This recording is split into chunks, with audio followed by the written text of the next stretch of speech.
বাংলাদেশের পাকিস্তানের আলেম ওলামা জেনে নিয়েছেন সেদিন 15ই শাবান।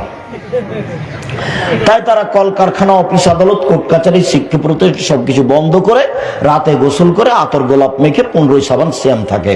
এটা ঠিক নয়, এটা সত্য নয়, এটা নগদ মিথ্যে।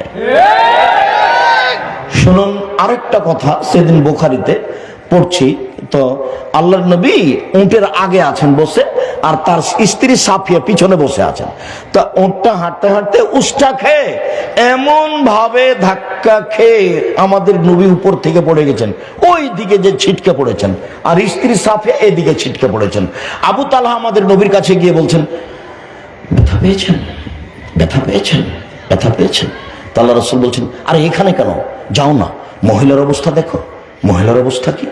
তো আমি আবার মুখের উপরে কাপড় দিয়ে দিলাম, আবু তালহা বলছেন।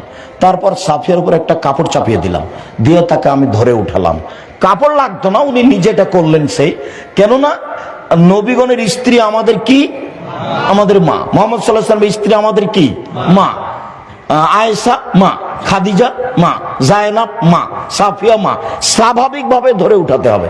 আমি এই ছেলে বলেছি, শোনো, তোমার মায়ের কোলে একদিন ছিলে তুমি, এখন তোমার মা তোমার কোলে, তোমার বোনেরা গেছে শ্বশুর বাড়ি, তোমার স্ত্রী সবাই দেখবে না, গোসল করাবা তুমি, পেশাব পায়খানা করাবা তুমি, কাঁধে করে মেডিকেলে নিয়ে যাবা তুমি, কাপড় পরাবা তুমি, তোমার মায়ের সব কাজ করবা তুমি। একদিন ছিলে তুমি তোমার মায়ের কোলে, এখন তোমার মা তোমার কোলে। যা বলছে উলট পালট একটাও কানে নিবা না। তোমার মা তোমার বউকে গালি দিয়ে একাকার করে দিল, মুখ খুলবো না। দেখ, তুমি এখন থামায়া লাভ নাই, ওটা থামবে না, ও বুঝবে না। যা টাকা দিয়েছো সব তোমার বোনের ছেলেকে দিয়ে দিয়েছে। টাকা দিলে তুমি আর গান গাইছে তোমার মা কার, বোনের। এটাই হবে, তুমি মুখ খুলতে পারবে না। পরামর্শ দিতে পারো, আম্মা আমি তো টাকাটা আসলে আপনার সুবিধার জন্য দিয়েছিলাম, তো দেখেন আম্মা, আপনি টাকাটা খরচ করলে আমি বেশি খুশি হব, বেশি শান্তি পাবো, এর চেয়ে বেশি কিছু বলতে পারবা না। মুখ খুলবা না, জিন্দিগিতে কিন্তু বউয়ের নামে অ্যাকাউন্ট খুলবা না।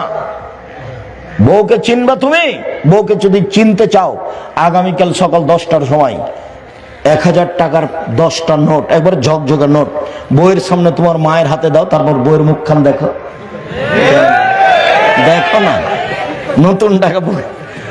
তোমার বউ এরকম হোক না কেন, আমিও চাই যে আম্মাকে টাকা দিয়েছেন, বাড়িতে ঢুকে আগে মাকে সালাম দিবেন, টাকা পয়সা আগে